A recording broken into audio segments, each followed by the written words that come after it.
पिछले पार्ट में हमने देखा था कि कैसे डिवाइन डीमन ने जॉन्सन के उन चार पहाड़ जैसे डीमंस को अपने सामने घुटने टेकने पर मजबूर कर दिया था। सबने सोचा था कि अब क्लैन में शांति आएगी। लेकिन असली तबाही तो अब शुरू होने वाली है।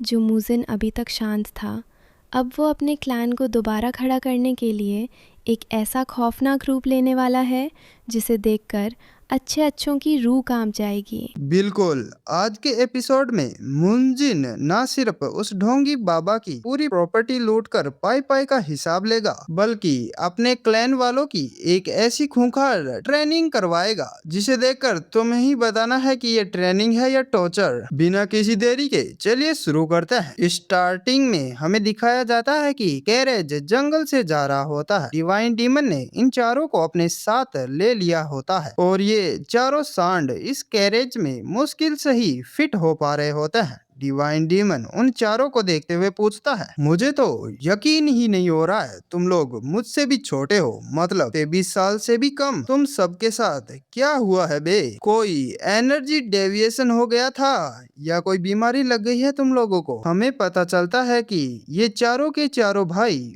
उम्र में डिवाइन डीमन से भी छोटे हैं, मतलब ये शरीर से तो पहाड़ जैसे हैं लेकिन दिल और दिमाग से बिल्कुल बच्चे हैं। तभी वो लंबे डंडे वाला बंदा कहता है, हमारे साथ ऐसा तो कभी कुछ नहीं हुआ, पर आपको किस बात पर इतना डाउट हो रहा है? ये सुनकर डिवाइन डीमन कहता है, छोड़ो रहने दो। अब हम देखते हैं कि ढोंगी बाबा एक कोने में पड़ा होता है और खुद को कोस रहा होता है कि मैं यहाँ पर कैसे फंस गया यार। और डिवाइन डीमन आगे कहता है, खैर मुझे एक बात समझ नहीं आ रही है कि तुम जैसे demonic art user Orthodox sect के बर्बाद हो चुके परिवारों के वॉरियर कैसे बन सकते हैं? मतलब क्या इस बात का कोई लॉजिक भी है? और फिर हमें इन सब के बारे में बताया जाता है। जो हमारा दाढ़ी वाला जॉनी सिंस है वो इनमें सबसे बड़ा होता है। इसकी एज 21 ईयर की है और इसका नाम चेओल मूंक होता है, लेकिन मैं तो इसे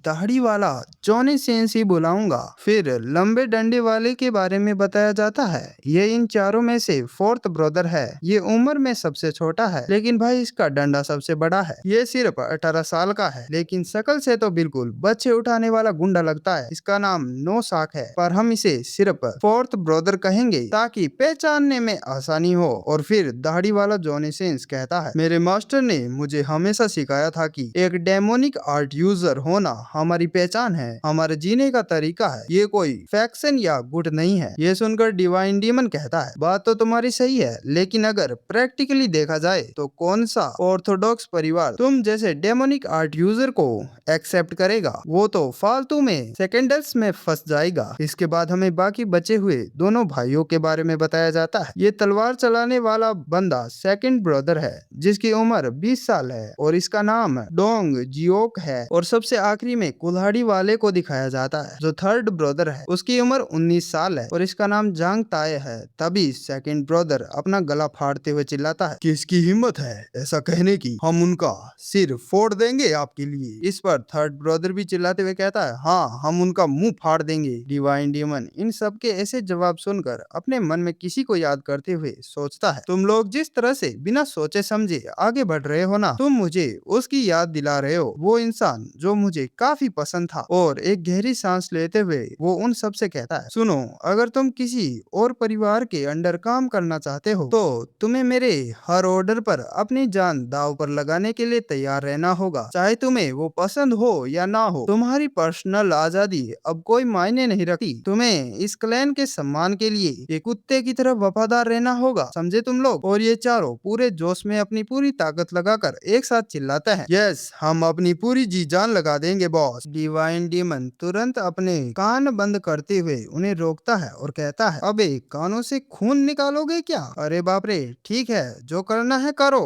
आज से तुम सब फ्लेम हुआ क्लैन के वॉरियर्स हो। वो फिर से पूरी ताकत लगाकर चिल्लाते हैं, thank you boss. Divine demon परेशान होकर कहता है, और मुझे ये बॉस बुलाना बंद करो, मुझे सिर्फ यंग मास्टर कहकर बुलाना। और वो सभी फिर से पूरा जोर लगाकर कहता है, अंडरस्टैंड यंग मास्टर। और भाई ये इतनी जोर से हो हल्ला कर रहे होते हैं कि जंगल के जानवर भी सोच रहे होंगे, हमसे भी बड़ा जंगली कौन आ गया है यहाँ पर। फाइनली ये सभी उस ढोंगी बाबा के ठिकाने पर पहुंच जाते हैं। कैरेज रुकता है और डिवाइन डीमन नीचे उतरते हुए चारों तरफ देखता है और कहता है, वाह काफी आलीशान जगह है, क्या ये तुम्हारा ही घर है? वो ढोंगी बाबा घबराते हुए कहता है, हाँ प्लीज अंदर चलिए। ए दरवाजा खोल जल्दी। वहाँ गेट पर खड़ा एक बंदा इन अजीब से लोगों को अंदर आते देखकर ढोंगी बाबा से पूछता है, मास्टर ये सब क्या है? ढोंगी बाबा उसे बीच में ही रोकते हुए कहता है, ज्यादा सवाल मत पूछ और तुरंत एनेक्स बिल्डिंग में खाना तैयार करवा,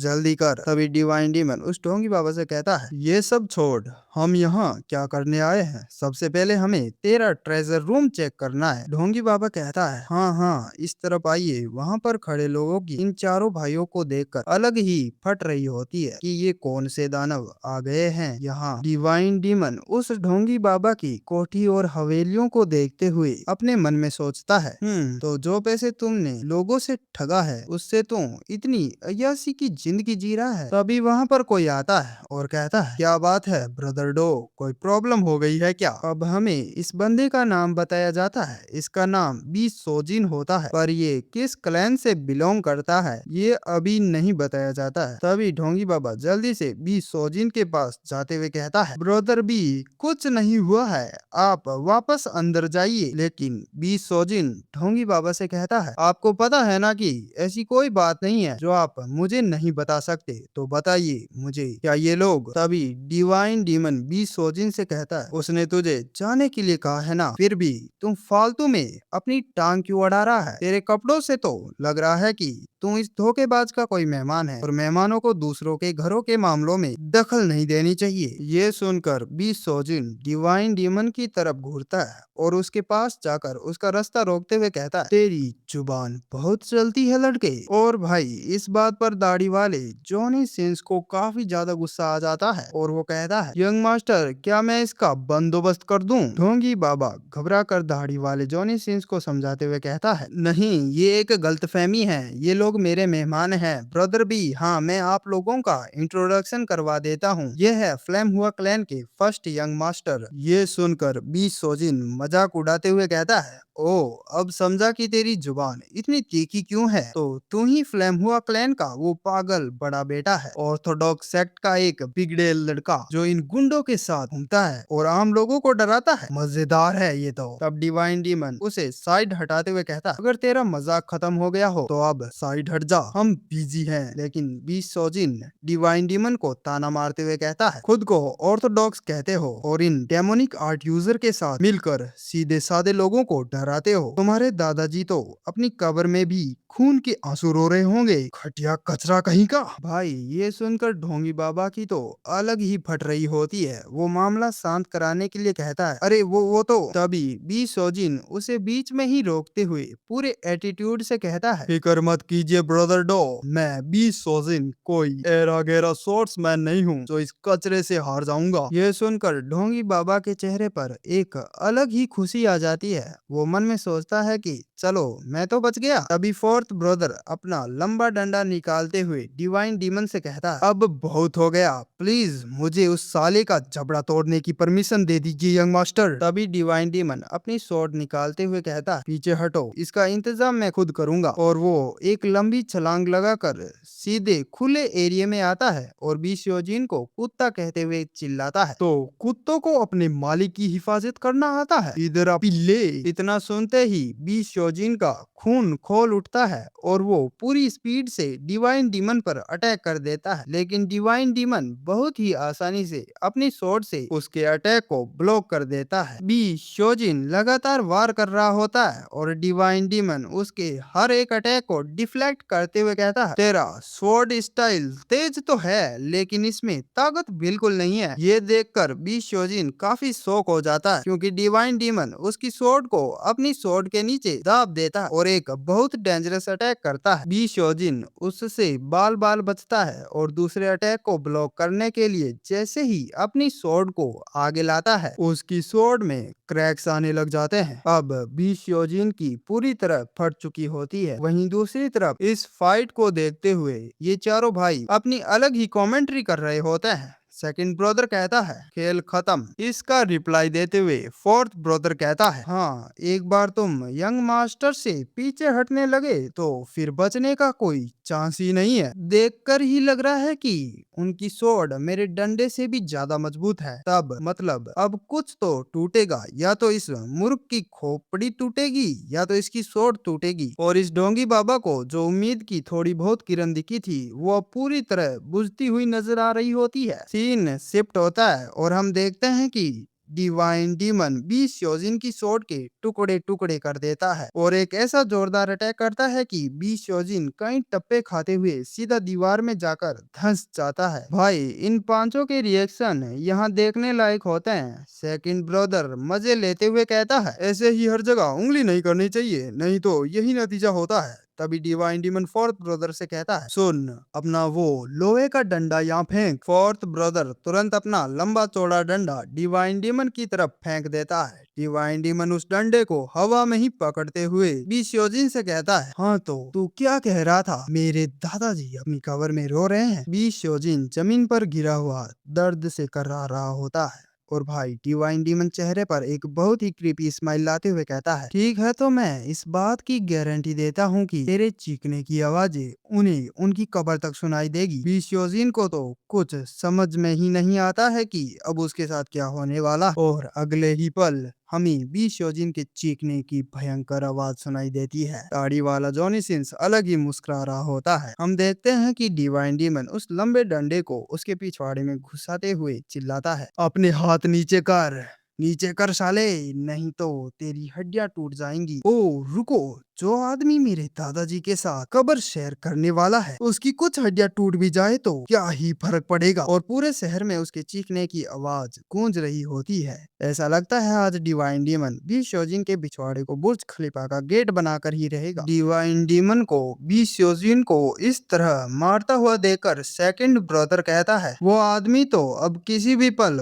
मरने वाला है ना। इस चीज से ढोंगी बाबा की पूरी तरह फट जाती है। वो भागकर डिवाइन डीमन की तरफ जाता है और उसे रोकते हुए कहता है हे भगवान यंग मास्टर, मैं आपसे हाथ जोड़ता हूँ, प्लीज उसे छोड़ दीजिए, मैं उसकी जान के बदले आपको पैसे देने को तैयार हूँ। उसके अनऑर्थोडॉक्स मार्शल हेवन के साथ गहरे कनेक्शन है, हम उसे ऐसे मरने नहीं दे सकते। डिवाइन डीमन अचानक से एक मासूम सा चेहरा बनाता है जैसे उसे कुछ पता ही ना हो और मजे लेते हुए कहता है मुझे लगा तुम इस बेवकूफ से कोई फालतू की उम्मीद लगाए बैठे हो, तुम्हें ये बात पहले बतानी चाहिए थी ना। ढोंगी बाबा उसका ऐसा पलक झपकते मूड बदलते देखकर मन ही मन सोचता है कहीं इसका स्क्रू ढीला तो नहीं है। सीन शिफ्ट होता है और ढोंगी बाबा अपनी जान बचाने के लिए डिवाइन डीमन को सीधे अपने ट्रेजर रूम में ले आता है। डिवाइन डीमन अंदर का मामला देखकर अपना हिसाब शुरू करता है। माल तो अच्छा जमा किया है, चल हिसाब शुरू करते हैं। तेरे पीछे खड़े इन चारों आदमियों की जान की कीमत हर एक की 500 गोल्ड कॉइन तो है, तेरे हाथ पैरों का हर्जाना 200 गोल्ड, और तेरी खुद की जान की कीमत 300 गोल्ड, और तेरा वो बड़बोला भाई उसकी कीमत 1000 गोल्ड। साला बहुत ही एटीट्यूड दिखा रहा। और आखिर में मेरा जो मेंटल और फिजिकल टाइम वेस्ट हुआ है उसका 3000 गोल्ड। तो हिसाब को सिंपल रखने के लिए तेरे पास जो कुछ भी है वो सब मुझे सौंप दे, कोई दिक्कत है क्या? दे दे। ढोंगी बाबा रोते हुए कहता है बिल्कुल नहीं, और मन ही मन सोचता है कि ये हरामी तो डाकुओं से भी खतरनाक है। ये चारों भाई तुरंत सारा माल बॉक्सेस में पैक करने लगते हैं। तभी डिवाइन डीमन की नजर एक अजीब सी ऑरा वाली फोल्डिंग स्क्रीन पर पड़ती है। ढोंगी बाबा उसे मस्का लगाते हुए कहता है कि ये एक मास्टरपीस है और वो चाहे तो इसे अपने साथ ले जा सकता है। डिवाइन डीमन बिना किसी हिचकिचाहट के तुरंत हाँ कर देता है, जिसे देखकर ढोंगी बाबा मन ही मन उसे लालची साला कहकर कहकर गालियां देता है। सारा खजाना कैरेज में लोड करने के बाद डिवाइन डीमन ढोंगी बाबा का कैरेज भी हड़प लेता है और उसे शरीफों वाली जिंदगी जीने की सलाह देकर वहां से निकल जाता है। ढोंगी बाबा पीछे से रोते हुए भगवान को कोसता है कि उसने ऐसा क्या पाप किया था जो इस पागल से टकरा गया। मैं सीन शिफ्ट होता है फ्लेम हुआ क्लैन पर। इतने सारे सोने से भरे बॉक्सेस को देखकर मासोक की आंखें फटी की फटी रह जाती है। वो डरते हुए पूछता है, यंग मास्टर इतना पैसा कहाँ से आया? कहीं इसके लिए आपने किसी का खून तो नहीं कर दिया? डिवाइन डीमन उसे रिलैक्स करते हुए कहता है, अरे नहीं यार, तूने ही तो कहा था ना कि हमारे पास पैसों की कमी है, इसलिए मैंने इंतजाम कर दिया। फिर डिवाइन डीमन मासोक से पूछता है कि उसे वो चारों भाई कितनी उम्र के लग रहे हैं। मासोक उनकी तगड़ी बॉडी देखकर कहता है कि वो 40 साल से तो ऊपर के ही लग रहे हैं। डिवाइन डीमन मजे लेते हुए कहता है कि वो उन्हें यही बताएगा, सुनकर उन्हें बहुत खुशी होगी। उसके बाद डिवाइन डीमन पूछता है कि एल्डर जो और चीफ दो कहाँ है। मासोक बताता है कि वो रिसेप्शन हॉल में कुछ बहुत ही इम्पोर्टेंट मेहमानों को अटेंड कर रहे हैं। सीन शिफ्ट होता है और डिवाइन डीमन रिसेप्शन हॉल में पहुंचता है। वहां 3 अलग अलग मर्चेंट ग्रुप के लीडर्स मौजूद थे जिन्होंने फ्लेम हुआ क्लैन के बुरे वक्त में उनकी मदद की थी और इन तीनों मर्चेंट ग्रुप्स के नाम होते हैं Pangiyang merchant group, Muyong merchant union, golden finance manor. Divine demon बिना टाइम वेस्ट किए सीधा मुद्दे पर आता है और पूछता है, तो आप तीनों यहाँ अपना कर्जा वसूलने आए हैं, है ना? टोटल कितना हुआ है? तीनों लीडर्स अपना अपना हिसाब बताते हैं और पता चलता है कि कुल कर्जा 10,400 गोल्ड कॉइन्स का है। तभी उनमें से एक लीडर अपना सब्र खो देता है और बताता है कि चोंगवा मर्चेंट ग्रुप उन्हें काफी लंबे समय से ब्लैकमेल कर रहा है ताकि वो ये कर्जे के राइट्स जो हैं उन्हें सौंप दे। उस डुअल के बाद से चोंगवा मर्चेंट ग्रुप ने अपनी बेहिसाब फाइनेंशियल पावर से इनकी सारी ट्रेडिंग रोक दी है और उनका बिजनेस पूरी तरह बर्बाद करने पर तुले हैं। ये सुनकर डिवाइन डीमन एक बहुत ही शांत लेकिन मैच्योर आवाज में कहता है, जब हमारा वक्त अच्छा था तब जो लोग हमारे साथ खड़े थे वो सभी हमें छोड़कर जा चुके हैं। आप लोगों ने हमारे लिए जो कुछ भी सहा है उसके लिए मैं आपका शुक्रगुजार हूँ। एहसान का बदला हमेशा सही तरीके से चुकाया जाना चाहिए। फ्लेम हुआ क्लैन पर आपका जो भी कर्जा है वो मैं अभी के लिए चुका दूंगा। तीनों मर्चेंट ये सुनकर चौंक जाते हैं। डिवाइन डीमन पूरे कॉन्फिडेंस के साथ आगे कहता है, और तो और रिटर्न्स गिफ्ट के तौर पर मैं तुम्हारे मर्चेंट ग्रुप्स को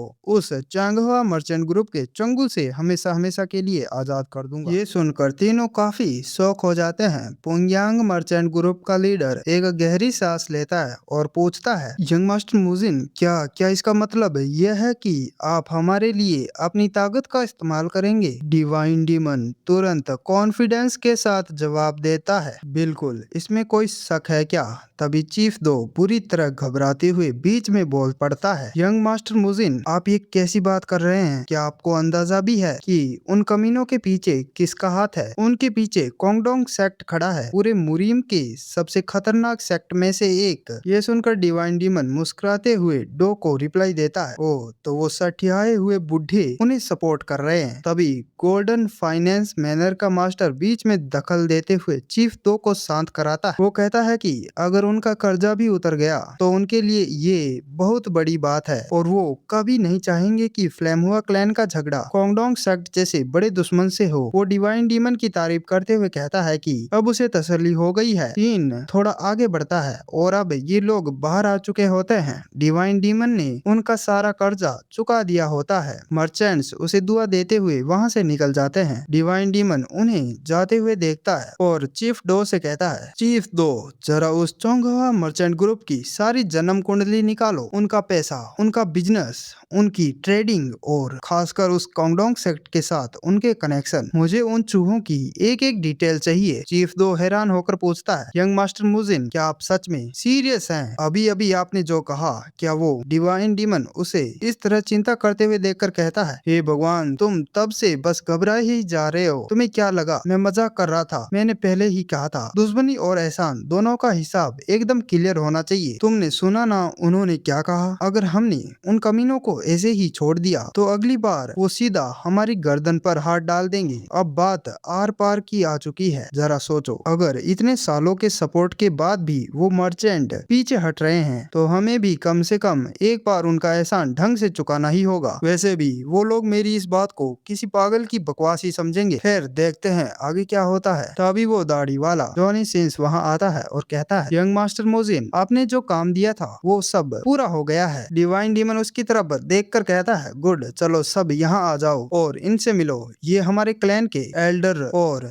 चीफ स्टीवर्ड हैं। चीफ डो शोक होते हुए कहता है, यंग मास्टर मुजिन, ये लोग कौन हैं? डिवाइन डीमन उन्हें इंट्रोड्यूस कराते हुए कहता है, आज से ये वॉरियर्स हमारे क्लैन का एक हिस्सा है। ये है चोंगशन के मशहूर नौजवान चोंगशन के 4 डीमंस। दाढ़ी वाला जॉनी सिंस सिर झुकाकर कहता है, प्लीज आगे से हमारा ख्याल रखिएगा। डिवाइन डीमन एक और बम फोड़ते हुए कहता है, अभी से इतने हैरान मत हो, एक और मजेदार बात बताऊंगा, ये चारों मुझसे उम्र में छोटे हैं। ये सुनकर चीफ दो और एल्डर जो के होश उड़ जाते हैं। वो हकलाते हुए कहते हैं, ये कैसे मुमकिन है? तभी फोर्थ ब्रदर थर्ड ब्रदर से फुसफुसाते हुए कहता है, मुझे बहुत जोर की भूख लग रही है यार, क्या हमें जाकर थोड़ा सा मीट खाना चाहिए? थर्ड ब्रदर पूछता है, ये लोग हमें ऐसे घूर क्यों रहे हैं? फोर्थ ब्रदर सीना तान कर कहता है, अरे हमारी खतरनाक औरा देखकर ही इनकी बोलती बंद हो गई होगी। चीफ दो घबराकर डिवाइन डीमन से कहता है, यंग मास्टर मुजिन, क्या आप इन चोंगशन के 4 डीमंस की खौफनाक रेपुटेशन के बारे में नहीं जानते हैं? आप हमसे बिना पूछे इन्हें क्लैन में कैसे ला सकते हैं? इस पर डिवाइन डीमन का एटीट्यूड देखने लायक होता है। वो जवाब देता है, और क्या तुमने मेरे छोटे भाई बहनों को यहाँ से बाहर निकालने से पहले मुझसे पूछा था? सुनो,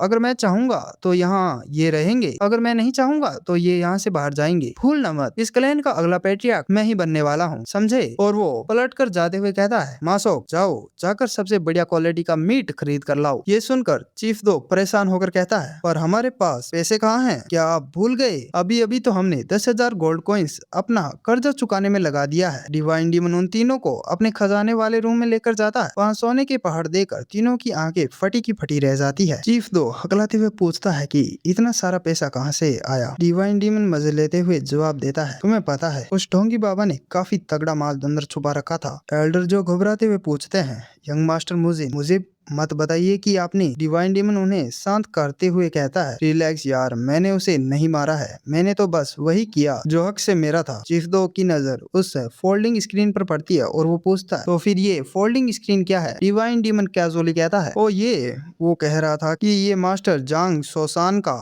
कोई मास्टरपीस है और उसने खुद मुझे ये गिफ्ट किया है। अगर हम इसे कबाड़ के भाव भी बेचें तो कम से कम 90 गोल्ड कॉइन्स तो मिल ही जाएंगे, इसलिए मैंने रख ली। चीफ डो उसे गौर से देखकर कहता है, ओ ये तो एकदम असली लग रही है। डिवाइन डीमन स्माइल करते हुए कहता है, तो क्या इतना पैसा मीट खरीदने के लिए काफी नहीं है? चीफ दो कहता है, ये तो हद से भी ज्यादा है। डिवाइन डीमन ऑर्डर देता है, तो फिर बातें बनाना बंद करो और जाकर मीट ले आओ। वो सभी वहाँ से चले जाते हैं। तभी हमारा फोकस उस फोल्डिंग स्क्रीन पर जाता है। उसके चारों तरफ एक अजीब सी पर्पल एनर्जी फ्लो कर रही होती है। शायद इसमें कोई बहुत बड़ा राज छुपा हुआ है जो हमें आगे की कहानी में पता चलेगा। फिर सीन अगली सुबह ट्रेनिंग ग्राउंड पर शिफ्ट होता है। वहाँ क्लैन के सभी लोग कतार में खड़े होते हैं। डिवाइन डीमन एक स्ट्रिक्ट मास्टर की तरह उन्हें लेक्चर देते हुए कहता है, तुम सब सोच रहे होगे कि मैंने तुम्हें इतनी सुबह यहाँ क्यों बुलाया है। हाल ही में जो कुछ भी हुआ है उसे देखकर मुझे रियलाइज हुआ है कि तुम सबको एक स्पेशल ट्रेनिंग की सख्त जरूरत है। स्वॉर्डमैनशिप की नींव वो शरीर होता है जो उसे चलाता है। मार्शल आर्ट चाहे कितनी भी बेहतर क्यों ना हो, अगर तुम्हारी बॉडी कमजोर है तो सब बेकार है। इसलिए आज से हम स्पेशल फिजिकल ट्रेनिंग शुरू कर रहे हैं। मैं खुद इस ट्रेनिंग को सुपरवाइज करूंगा और मैं उम्मीद करता हूँ कि तुम में से कोई भी बीच में हार नहीं मानेगा। डिवाइन डीमन आगे कहता है, अब जरा अपने पैरों के पास देखो, वहाँ 144 किलो चावल की एक बोरी रखी है। आज से यही तुम्हारा सबसे वफादार ट्रेनिंग पार्टनर है। और हाँ, एक बात मैं बिल्कुल साफ कर देता हूँ, ये खाने के लिए नहीं है। अगर मैंने किसी को भी इसमें से चावल खाते हुए पकड़ा तो वो मेरे हाथों मारा जाएगा, क्योंकि कोई ना कोई बेवकूफ हमेशा इसे खाने की कोशिश करता ही है। दोजिन अपने छोटे से कट्टे को देखकर सियोन से फुसफुसाते हुए कहता है, हमारी बोरी इतनी छोटी क्यों लग रही है? ये तो मुश्किल से 15 किलो की होगी। चेओल बोइन घबराते हुए डिवाइन डीमन से पूछता है, हमें आखिरकार इस बोरी के साथ करना क्या है? डिवाइन डीमन एक खौफनाक और क्रीपी स्माइल के साथ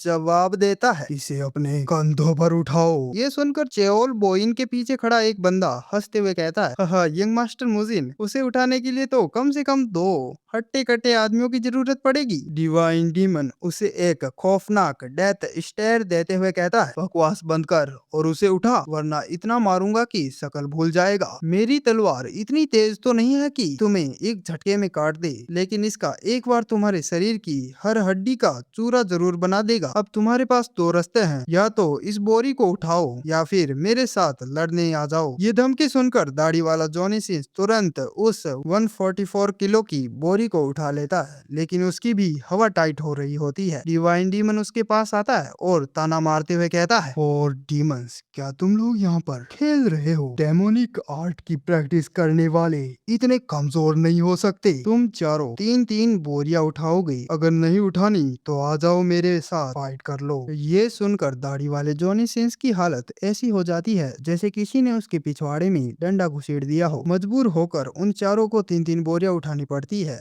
एल्डर जो ये पागलपन देखकर घबरा जाते हैं और पूछते हैं, यंग मास्टर मुजिन, आखिर आप करने क्या वाले हैं? डिवाइन डीमन मोटिवेट करते हुए जोर से चिल्लाता है, गुड, अगर तुमने ठान लिया कि तुम इसे उठा सकते हो तो तुम उठा सकते हो। क्या मैं ये कर सकता हूँ? इस घटिया सोच को अपने दिमाग से बाहर निकाल फेंको। अगर तुम फेल हुए तो सिर्फ मौत तुम्हारा इंतजार कर रही है। तो भला इस दुनिया में नामुमकिन क्या है? हम देखते हैं कि डिवाइन डीमन ने भी अपने कंधों पर भारी भरकम बोरियां उठा रखी होती है। वो फुल एनर्जी में ऑर्डर देता है, गुड, अब उठक बैठक लगाना शुरू करो। पूरे 200 रैप्स सब मेरे साथ करेंगे, 1 2 3। और हम देख पा रहे होते हैं कि सिर्फ सीटअप से ही उन सब की टांगे कांपने लग जाती है। उन सब को इस तरह से धीमा पड़ता हुआ देखकर डिवाइन डीमन उन सब पर चिल्लाते हुए कहता है, पुशअप में अपने पेट को टाइट रखो और पुशअप करो, हरामजादो, मरना है क्या तुम सबको? और बेचारे दाढ़ी वाले जॉनी सिंस को तो 3-3 चावल की बोरियों का वजन उठाना पड़ रहा था। वो पसीने से लथपथ होकर अपने मन में सोचता है, ये कैसा एहसास है? ऐसा लग रहा है जैसे मेरा पूरा शरीर पैरों से लेकर ऊपर तक टूट रहा है। नहीं, अगर मैंने ये सहन नहीं किया तो यंग मास्टर मुजिन मुझे सच में पीट पीट कर मार डालेंगे। और वो अपनी पूरी ताकत लगाकर ट्रेनिंग करने लगते हैं। एल्डर जो उन सबको इस तरह से ट्रेनिंग करते हुए देखकर हैरान होते हुए अपने मन में सोचते हैं, ये किस तरह का ट्रेनिंग मेथड है? इसे सिर्फ देखने से ही मुझे थकावट महसूस हो रही है। क्या ये छोटे बच्चे सच में इसे बर्दाश्त कर पाएंगे? डिवाइन डीमन लगातार उन सब पर चिल्लाते हुए कहता है, तुम सब खुद को मार्शल आर्टिस्ट कहते हो ना, लेकिन आज तक तुमने सिर्फ इस क्लैन का खाना बर्बाद किया है। अब सिर्फ इस लेवल की ट्रेनिंग से ही तुम सब की हालत खराब हो रही है। तुम जैसे लोगों को तो जीने का भी कोई हक नहीं है। अगर किसी ने भी शिकायत करने की कोशिश की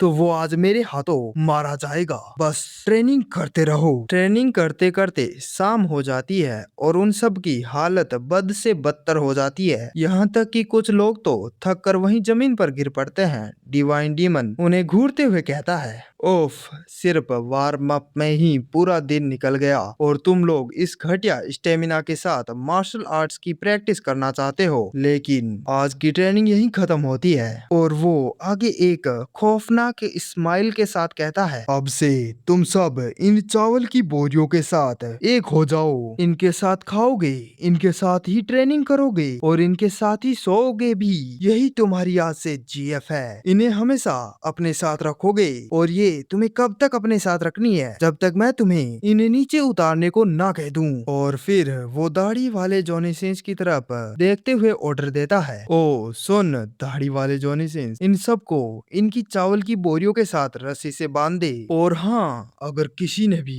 रस्सी खोलने की कोशिश की तो मैं उसकी जिंदगी की डोर खोल दूंगा। ये बात याद रखना। दाढ़ी वाला जॉनी सिंस बुरी तरह थक कर अपने मन में रोते हुए सोचता है, बहुत अजीब बात है, लेकिन आज मुझे अपनी माँ की बहुत याद आ रही है। माँ। डिवाइन डीमन वहाँ से जाते हुए मासोक से कहता है, मासोक, आज से इस बात का ध्यान रखना कि सबको हर मील में हाई क्वालिटी मीट मिले। मासोक हाँ में सिर हिलाते हुए कहता है, जी यंग मास्टर, क्या मैं आपके नहाने के लिए पानी तैयार करवाऊं? डिवाइन डीमन थकी हुई आवाज में रिप्लाई देता है, नहीं, मैं तुम्हें बाद में बताऊंगा। और वो अपने कमरे में जाता है, दरवाजा बंद करता है और सीधा बिस्तर पर धड़ाम से गिर पड़ता है, क्योंकि सच सच बताऊं तो इस भयानक ट्रेनिंग से खुद डिवाइन डीमन की भी हालत काफी ज्यादा खराब हो गई थी। मतलब उसके भी गोटे मुंह में आ गए थे। सीन शिफ्ट होता है, रात का समय होता है, सभी लोग डाइनिंग एरिया में बैठे हुए होते हैं और खाना खा रहे होते हैं, लेकिन इतनी हैवी ट्रेनिंग के कारण उनके हाथ इतने ज्यादा कांप रहे होते हैं कि उनसे सही से चम्मच तक नहीं पकड़ी जा रही होती है। फोर्थ ब्रदर अपने कांपते हुए हाथ को देखकर थर्ड ब्रदर से पूछता है, बॉस क्या ये थोड़ा अजीब नहीं है? हमने तो सिर्फ अपने पैरों की ट्रेनिंग की थी, फिर मेरे हाथ क्यों कांप रहे हैं? थर्ड ब्रदर अपना कांपता हुआ हाथ दिखाते हुए रिप्लाई देता है, तू भी, मैं भी यही सोच रहा था। ऐसा तो हमारे पिछले मास्टर के साथ ट्रेनिंग करते वक्त भी कभी नहीं हुआ था। और हम देख पा रहे होते हैं कि सेकंड ब्रदर डिवाइन डीमन की इस टॉर्चर वाली ट्रेनिंग से काफी गुस्से में होता है। अगले दिन भी टॉर्चर, मेरा मेरा मतलब है कि ट्रेनिंग कंटिन्यू रहती है। अगले दिन भी ये सभी लोग पुशअप्स कर रहे होते हैं, वो भी अपनी पीठ पर उन चावल की बोरियों के साथ। डिवाइन डीमन उन सब से पुशअप्स करवाते हुए चिल्ला रहा होता है, 42, 43, ओए तू, हाँ तीसरी लाइन वाले तू, कहाँ देख रहा है तू? क्या तुझे मरना है? अपनी पीठ सीधी रख, अभी 120 रेपिटेशन और बाकी है, फोकस कर, समझा? क्योल बोइन उन चारों भाइयों को इतनी खूंखार तरीके से ट्रेनिंग करते हुए देखकर डरते हुए अपने मन में सोचता है, ये सब सच में ऐसा कर रहे हैं? ये आखिरकार कौन से मॉन्स्टर हैं? सीन शिफ्ट होता है, दूसरे दिन भी उनकी ये भयानक ट्रेनिंग कंटिन्यू रहती है। आज ये सभी लोग पूरे शहर में किसी बतख की तरह चल रहे होते हैं। डिवाइन डीमन उनके आगे आगे चलते हुए चिल्ला रहा होता है, तुम सब बतख बन रहे हो, मुझे फॉलो करो, क्वैक क्वैक क्वैक। और शहर के लोग उन्हें इस तरह से अजीब अजीब हरकतें करते हुए देखकर हैरान होकर कह रहे होते हैं कि ये कैसे बेवकूफ लोग हैं। सेकंड ब्रदर अपनी झुंझलाहट छिपाते हुए क्वैंक क्वैंक करते हुए सोच रहा होता है, ये सब आखिरकार चल क्या रहा है। सीन शिफ्ट होता है और अगले दिन भी उनकी ये ट्रेनिंग कंटिन्यू रहती है। डिवाइन डीमन उन सबको पुश करते हुए चिल्लाता है, और तेज, क्या तुम लोग आज भी पूरे दिन ट्रेनिंग करना चाहते हो? जो भी मुझसे धीमा हुआ उसे एक और बोरी मिलेगी। मुझे तो लग रहा है ये सब इस ट्रेनिंग से पहले ही टपक जाएंगे। कैसा लगेगा जब कोई कहेगा कि बेचारे ट्रेनिंग करते करते ही शहीद हो गए। डिवाइन डीमन सियोन और डोजिन की तरफ देखते हुए अपने मन में सोचता है, ये बच्चे मेरी उम्मीद से कहीं बेहतर परफॉर्म कर रहे हैं, क्या मुझे ट्रेनिंग की डिफिकल्टी और बढ़ा देनी चाहिए? भाई अब तो इनके सच में एल लगने वाले हैं। सीन शिफ्ट होता है, डिवाइन डीमन उन सबको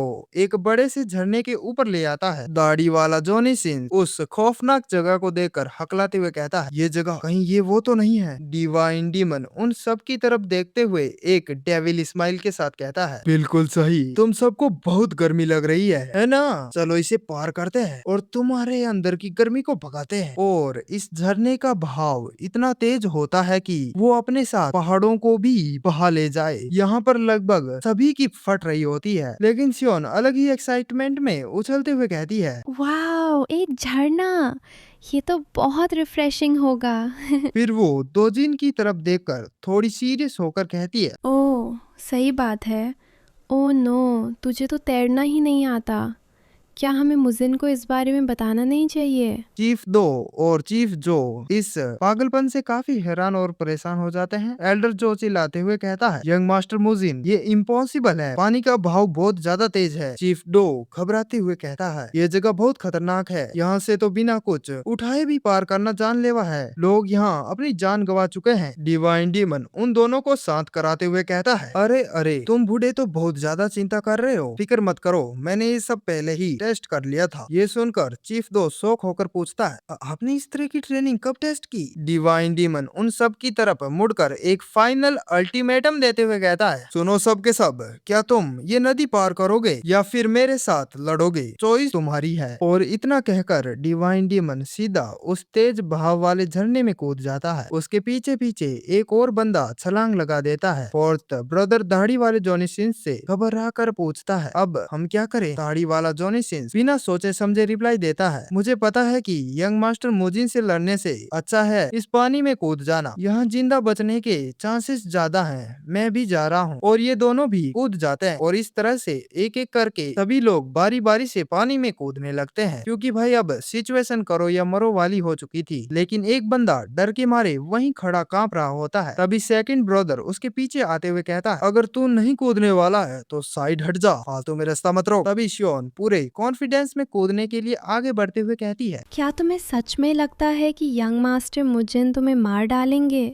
मैं पहले जा रही हूँ। डोजिन बहुत डरा हुआ होता है, लेकिन वो अपने मन में हिम्मत जुटाते हुए सोचता है, मैं मोजिन से कभी नहीं कह सकता कि मैं ये नहीं कर सकता। मैं भी फ्लेम हुआ क्लैन का एक वॉरियर हूँ। और वो भी अपनी पूरी हिम्मत करके उस तेज बहाव वाले झरने में छलांग लगा देता है। वो पानी में गिरते ही अपने मन में चिल्लाता है, मैं पीछे नहीं हटूंगा। एल्डर जो डर के मारे चीखते हुए कहते हैं, यंग मास्टर डोजिन। डिवाइन डीमन उस तेज पानी को चीरते हुए आगे बढ़ रहा होता है और जोर से चिल्लाता है, अगर तुम पानी में गिरे तो तुम सच में मर जाओगे। अपने हाथ और पैर लगातार चलाते रहो। लेकिन बेचारे डोजिन को स्विमिंग करना नहीं आता है, जिसकी वजह से वो पानी में डूबने लगता है। वो पानी के अंदर सांस लेने के लिए तड़पते हुए अपने मन में सोचता है, मैं कर सकता हूँ, मैं भी ये कर सकता हूँ। तभी वो धीरे धीरे पानी की गहराइयों में और नीचे जाने लगता है, लेकिन वो तब भी हार नहीं मानता है। अपनी आखिरी सांस तक खुद से कहता है, मैं कर सकता हूँ। एल्डर जो देखता है कि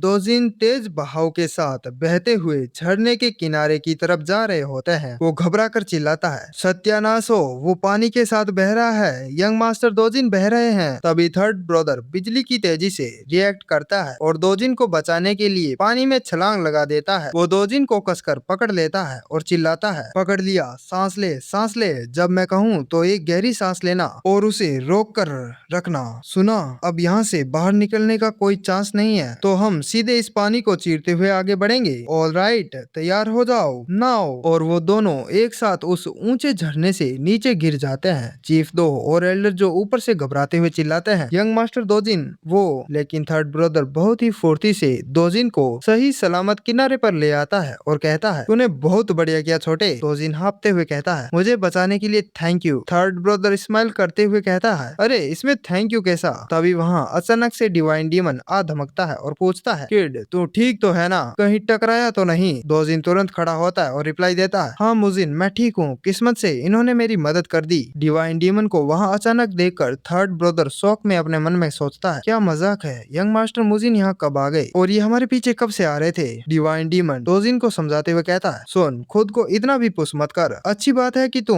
हमारे साथ ये ट्रेनिंग कर रहा है, लेकिन अगर तुझे कुछ हो गया तो इस सब का कोई मतलब नहीं रह जाएगा, समझे। दोजिन उसकी आंखों में देखकर पूरे डिटर्मिनेशन के साथ कहता है, मैं हमेशा एक बच्चा बनकर नहीं रह सकता, मैं आखिरी सांस तक तुम्हारे साथ डटा रहूंगा। सिर्फ तभी मैं फ्लेम हुआ क्लैन का एक असली वॉरियर बन पाऊंगा। ये सुनकर थर्ड ब्रदर दोजिन का हौसला बढ़ाते हुए कहता है, क्या लाइन बोली है यार, दिल जीत लिया लौंडे ने। दोजिन को सही सलामत देकर एल्डर जो और चीफ दो भी चैन की सांस लेते हैं। अब सीन शिफ्ट होता है। डिवाइन डीमन इन सब को एक बहुत ऊंचे और एकदम 90 डिग्री वाले सीधे पहाड़ पर ले आता है। तुम्हें क्या लगा वाद्य दिखाने लाया है? जी नहीं, ये यहाँ इनकी और भी बुरी तरह मारने के लिए लाया है। ये सभी उस एकदम सीधे पहाड़ पर चढ़ रहे होते हैं, वो भी अपनी पीठ पर चावल की भरी बोरियों के साथ। डिवाइन डीमन ऊपर से नीचे घूरते हुए चिल्लाता है, अगर यहाँ से गिरे ना तो तुम्हारी हड्डियां भी नहीं मिलेगी, जल्दी करो और रेंगते हुए ऊपर आ जाओ। तभी हमें वो डरपोक बंदा दिखाया जाता है जो चढ़ते हुए अपने मन में रो रहा होता है, वो पागल इंसान, वो पक्का साइको है, सत्यानाश, मुझे तो इसके पीछे आना ही नहीं चाहिए था। तभी अचानक उसका पैर फिसल जाता है और वो सीधे नीचे गिरने लगता है। डर के मारे उसकी रूह कांप जाती है, लेकिन किस्मत से वो लटक कर किसी की चावल की बोरी को पकड़ लेता है और ये कोई और नहीं बल्कि अपना गुस्से वाला सेकंड ब्रदर होता है। सेकंड ब्रदर का बैलेंस बिगड़ता है और वो चिल्लाते हुए कहता है, ये क्या बदतमीजी है बे। वो डरपोक बंदा एक मासूम सी शक्ल बनाकर रोते हुए कहता है, प्लीज मुझे बचा लो।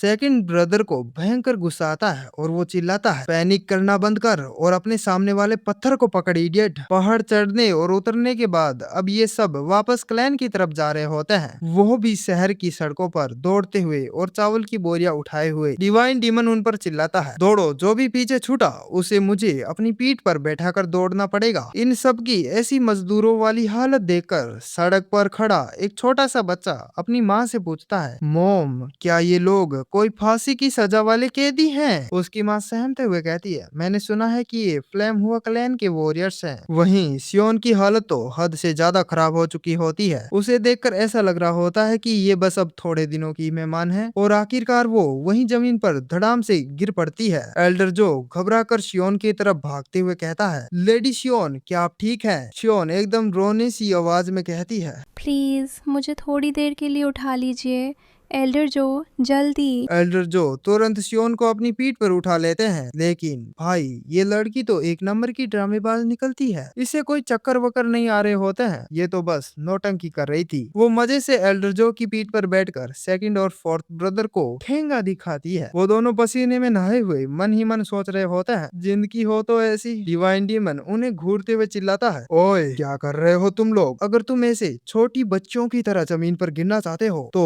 मैं तुम्हें रोकूंगा नहीं, लेकिन ऐसा करना तुम्हारी जान के लिए हानिकारक हो सकता है, तो जल्दी से दौड़ना शुरू कर दो। क्लैन पहुंचने के बाद इन सब की हालत ऐसी हो जाती है जैसे तबेले में भैंसे इधर उधर पड़ी रहती हैं। सबके सब गैलरी में चादर की तरह जमीन पर फैले पड़े होते हैं। तभी हमें वो डरपोक आदमी दिखाया जाता है। सेकंड ब्रदर गुस्से में उसके पास आता है और भड़कते हुए कहता है, ट्रेनिंग के टाइम तू हमेशा पीछे रह जाता है, तू एक रैप तक पूरा नहीं कर पाता है और कब तक ऐसे ही रोता रहेगा? तेरी वजह से मैं कब तक भुगतता रहूंगा? अगर तुझसे ये सब नहीं हो रहा है तो चुपचाप खुद ही बाहर निकल जा, दूसरों को अपने साथ नीचा खींचना बंद कर दे। हाँ ओए, तो मेरी बात भी सुन रहा है या नहीं? वो बंदा रोते हुए चिल्लाता है, उसने कहा था कि वो हमें मार डालेगा। तुझे क्या लगता है मैं ये सब अपनी मर्जी से कर रहा हूँ? मैं तो इस वॉरियर बनने वाले नाटक को बहुत पहले ही छोड़ना चाहता था, लेकिन यंग मास्टर से ये बात कहने की हिम्मत नहीं हो रही है। यह सुनकर सेकंड ब्रदर उसे एक ठंडी नजर से घूरते हुए कहता है, ओह तो तुझे डर है कि अगर तूने ये बात बोली तो वो तुझे पीट पीट कर मार डालेगा, इसलिए तू चुप है और इसलिए तू हमेशा ये एक सड़ी हुई लाश की तरह पड़ा रहता है। तुझे देखकर ही लग रहा है कि तू एक वॉरियर की जिंदगी जीने के लायक नहीं है। सुन, मैं तेरी इस बेकार सी जिंदगी को अभी बहुत ही प्यार से खत्म कर देता हूँ। वो बंदा डर के मारे पीछे हटते हुए कहता है, क्या तुम ऐसा क्यों कर रहे हो? तभी चोल बोइन बीच में आकर सेकंड ब्रदर का हाथ पकड़ लेता है और कहता है, ओए रुक जा, हर कोई तेरी तरह ताकतवर नहीं हो सकता। लेकिन सेकंड ब्रदर पूरे एटीट्यूड में अपने दूसरे हाथ से मुक्का बनाता है और एक जोरदार पंच सीधा चोल बोइन के पेट में मारते हुए कहता है, तो फिर उसे वॉरियर बनने का ये फालतू नाटक भी नहीं करना चाहिए। खड़ा हो जा, मैं अब सबसे पहले तुझे ही मारूंगा। वो दूसरा मुक्का मारने ही जा रहा होता है कि तभी दाढ़ी वाला जॉनी सिंस वहां आ जाता है और उससे रोकते हुए कहता है, बस कर, उसने सही कहा, वो आदमी अपने तरीके से पूरी कोशिश कर रहा है और जब से वो फ्लैम हुआ क्लैन में आया है वो हमारा भाई है, इस बात को यहीं खत्म कर दे। सेकंड ब्रदर दाढ़ी वाले जॉनी सिंस पर भड़कते हुए चिल्लाता है, भाई क्या ये कचरा मेरा भाई है? तुम सब कुछ अपनी आंखों से देख रहे हो ना, हम कब तक ये बेवकूफों वाली हरकतें करते रहेंगे? तुझे सच में लगता है कि ऐसे गधों की तरह मजदूरी करके हम ताकतवर बन जाएंगे? हम ये सब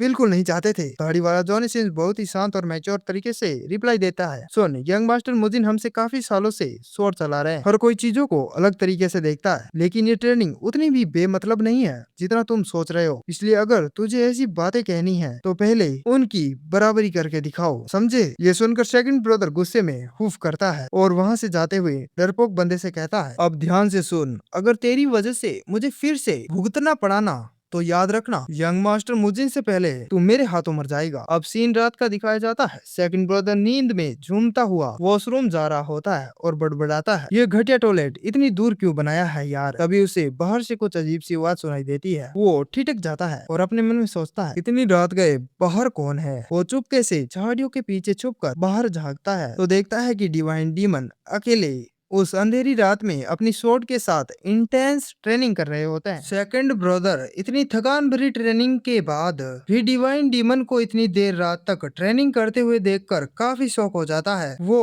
उसकी स्वॉर्डमैनशिप की स्टाइल देखकर हैरान होते हुए अपने मन में सोचता है, फिर भी मूवमेंट एकदम पानी की तरह स्मूथ है और हम उम्र में भी लगभग बराबर ही है। फिर वो इस तरह की स्वॉर्डमैनशिप कैसे इस्तेमाल कर सकता है? क्या इसे ही असली मार्शल आर्ट टैलेंट कहते हैं? तभी डिवाइन डीमन अचानक रुकता है और उन झाड़ियों की तरफ घूरता है जिनके पीछे सेकंड ब्रदर छिपा होता है। वो चिल्लाकर कहता है, उन झाड़ियों के पीछे कौन है? जल्दी से बाहर आ जा, नहीं तो मैं तेरा खोपड़ा फोड़ दूंगा। सेकंड ब्रदर घबराकर बाहर आते हुए हकलाते हुए कहता है, मैं हूँ यंग मास्टर मुजिन। डिवाइन डीमन उससे पूछता है, तुम वहाँ छुप कर क्या कर रहे थे? सेकंड ब्रदर सफाई देते हुए कहता है, मैं वॉशरूम से वापस आ रहा था और गलती से यहाँ आ गया, मैं जानबूझकर आपको देखने की कोशिश नहीं कर रहा था। डिवाइन डीमन कैजुअली रिप्लाई देता है, जो भी हो, मैं बोर ही हो रहा था तो सही टाइम पर आ गया तुम। अपना चावल का कट्टा नीचे रखो और अपने पास वाली स्वॉर्ड उठा। सेकंड ब्रदर तुरंत कट्टा नीचे रखता है और स्वॉर्ड उठा लेता है। डिवाइन डीमन उसे अटैक करने को कहता है। सेकंड ब्रदर पूरी स्पीड में डिवाइन डीमन की तरफ बढ़ता है। दोनों की स्वॉर्ड के टकराने का इम्पैक्ट इतना ज्यादा होता है कि हवा तक कांप जाती है, लेकिन डिवाइन डीमन अपनी जगह से 1 इंच भी नहीं हिलता है और बहुत ही आसानी से उसके हर एक अटैक को ब्लॉक कर रहा होता है। सेकंड ब्रदर अटैक करते हुए अपने मन में सोचता है, मुझे पता था कि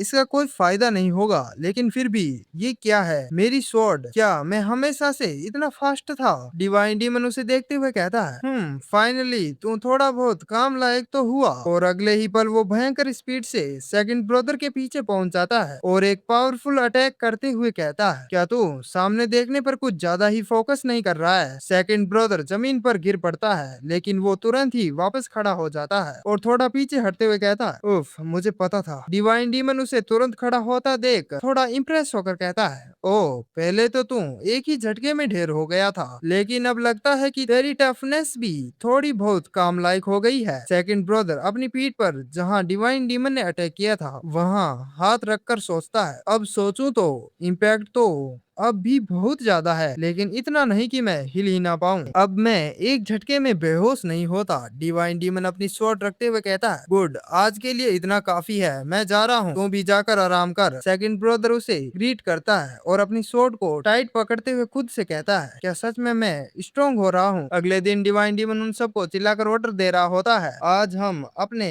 एब्डोमेन पर फोकस करेंगे। सबके सब चावल के कट्टों को अपने दोनों पैरों के बीच में फंसाओ और लटक जाओ। और आज सेकंड ब्रदर अपनी ट्रेनिंग में कुछ ज्यादा ही जान लगा रहा होता है, क्योंकि उसे समझ आ चुका था कि डिवाइन डीमन की ये ट्रेनिंग कितनी इफेक्टिव है। इन चारों भाइयों को इस तरह पागलों की तरह ट्रेनिंग करते हुए देखकर बाकी लोग भी हैरान होते हैं। वाओ, ये सब तो कमाल है यार। वो अपने पैरों के बीच चावल का कट्टा फंसाकर ये सब कर रहे हैं, वो तो पहले से भी ज्यादा फायर्ड अप लग रहे हैं। सीन शिफ्ट होता है, आज भी ये सभी लोग शहर की सड़कों पर चावल की बोरियों के साथ दौड़ रहे होते हैं। तभी हमें वही डरपोक बंदा दिखाया जाता है जिसकी हालत आज कुछ ज्यादा ही खराब लग रही होती है। उसकी आंखें बंद होने लगती है और वो अपने मन में कहता है, नहीं, अगर मैं यहाँ दोबारा गिर गया तो वो जमीन पर गिरने ही वाला होता है कि तभी सेकंड ब्रदर उसे पीछे से पकड़ लेता है और कहता है, बर्दाश्त कर, अब बस थोड़ा सा ही बचा है। आज सेकंड ब्रदर उस पर गुस्सा नहीं करता है, बल्कि उसका हौसला बढ़ाता है। इन सब के बीच इस तरह की बॉन्डिंग मजबूत होते देख डिवाइन डीमन अंदर ही अंदर मुस्कुरा रहा होता है। और इस तरह पूरा 1 महीना बीत जाता है। सीन शिफ्ट होता है, ट्रेनिंग ग्राउंड में डिवाइन डीमन सबके सामने खड़ा होता है और अनाउंस करता है, आज से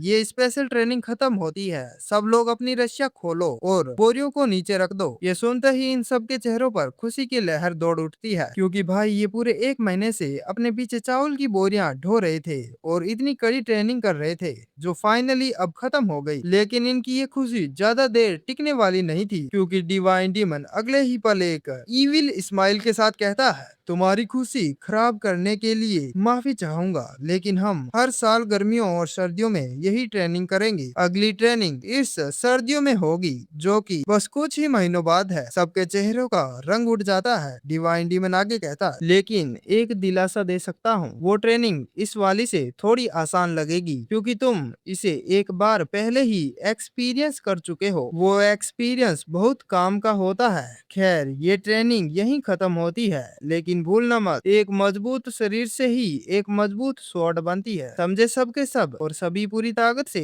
जोश में चिल्लाते हैं, यस सर। तभी डिवाइन डीमन अपनी स्वॉर्ड निकालते हुए एक खौफनाक आवाज में कहता है, और अब से मैं एक प्रैक्टिकल स्पैरिंग ट्रेनिंग शुरू करूंगा, जो तुम्हारे इस एक्सपीरियंस को एक अलग ही लेवल पर ले जाएगी। जब मैं तुम्हारा नाम पुकारूं तो तुम्हें जो वेपन चाहिए उठाना और आगे आ जाना। और बस उनकी सारी खुशी अगले ही पल गायब हो गई। उन्हें इतनी बुरी तरह पीटा गया कि वो बार बार बेहोश हुए। दर्द और बर्दाश्त का एक ऐसा साइकिल जो कभी खत्म होने का नाम ही नहीं ले रहा था। लेकिन कहीं मुश्किल वक्त बाद में उनका तगड़ा एक्सपीरियंस बना और उस एक्सपीरियंस ने उनके अंदर एक बड़ा बदलाव लाया। जो गुंडे कभी चोंगशन के फोर्ट डीमन कहलाते थे, वो अब फ्लेम हुआ क्लैन के नए मार्शल आर्ट इंस्ट्रक्टर्स बन चुके थे। और बिल्कुल इसी तरह बहुत शांति से लेकिन तेजी से फ्लेम हुआ क्लैन अपनी उस पुरानी शान को वापस पाने लगा था, जिसने कभी जिंगचांग शहर को रोशन किया था। सीन शिफ्ट होता है। डोजिन फोर्थ ब्रदर से ट्रेनिंग ले रहा होता है। फोर्थ ब्रदर चिल्लाते हुए समझाता है, गुड यंग मास्टर, इम्पैक्ट के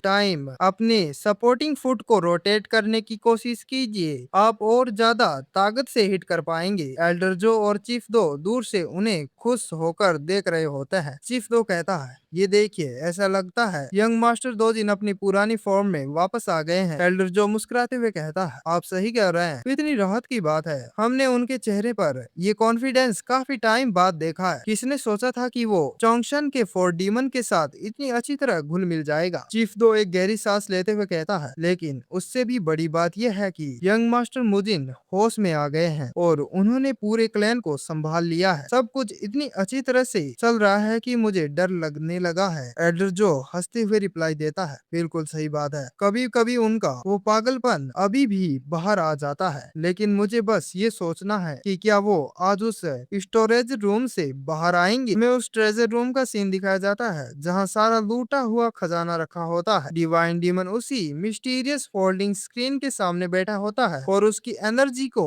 एब्जॉर्ब कर रहा होता है। वो उस फोल्डिंग स्क्रीन को देखते हुए पसीने से लथपथ अपने मन में सोचता है, क्या आज चौथा दिन है जैसी मुझे उम्मीद थी। ये कोई आम फोल्डिंग स्क्रीन नहीं है। मैं अपनी इनर एनर्जी को जितनी ताकत से बाहर निकाल रहा हूँ, ये उतनी ही ज्यादा ताकत से मुझे वापस ढकेल रही है। उसके चेहरे पर एक डेविल स्माइल आती है और वो कहता है, ठीक है, फिर देखते हैं कौन जीतता है। और ये चैप्टर यहीं पर एंड हो जाता है। तो भाई लोग, मुजिन ने अपनी उस खूंखार और जानलेवा ट्रेनिंग से अपने क्लैन के लोगों को लोहे की तरह मजबूत तो कर लिया है, लेकिन असली सस्पेंस तो उस ट्रेजर रूम में छुपा है। ये सब जानेंगे हम इसके अगले और भी ज़बरदस्त पार्ट में।